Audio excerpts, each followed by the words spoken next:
महाभारत के युद्ध में योद्धाओं ने अपने पराक्रम का परिचय दिया, जिसे हजारों सालों बाद आज भी लोग याद रखते हैं।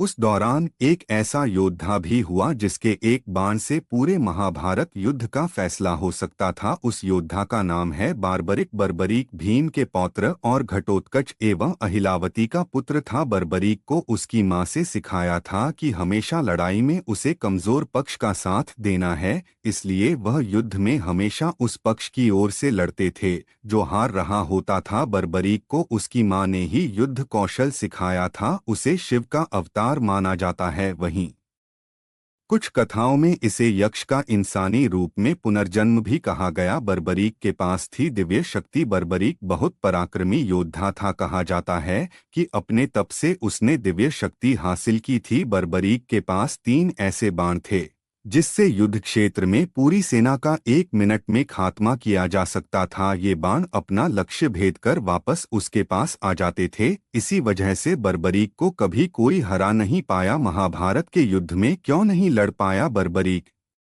बर्बरीक महाभारत का युद्ध लड़ना चाहता था, इसलिए वह कुरुक्षेत्र के लिए निकल पड़ा। श्री कृष्ण को जब पता चला तो उन्हें लगा कि बर्बरीक आ गया तो युद्ध का परिणाम उलट जाएगा, इसलिए कृष्ण एक ब्राह्मण का भेष धारण कर बर्बरीक के सामने पहुंच गए। जब कृष्ण ने बर्बरीक से मांगा शीश, श्री कृष्ण ने ब्राह्मण के भेष में बर्बरीक से भिक्षा मांगी। जब बर्बरीक ने पूछा कि भिक्षा में क्या चाहिए, तो कृष्ण ने उसका शीश मांग लिया। बर्बरीक को पता चल गया कि ये कोई सामान्य व्यक्ति नहीं। उसने पहचान पूछी, तब श्री कृष्ण अपने असली भेष में आ गए। फिर बर्बरीक ने कृष्ण को साक्षात देखकर अपना शीश उनके सामने अर्पित कर दिया। बर्बरीक ने रखी शर्त। बर्बरीक ने श्री कृष्ण के सामने एक शर्त रखी थी। उसने कहा कि वह महाभारत का युद्ध देखना चाहता है। श्री कृष्ण ने बर्बरीक के सिर को एक ऊंचे टीले पर रख दिया, जहां से वह युद्ध का पूरा नजारा दिख रहा था।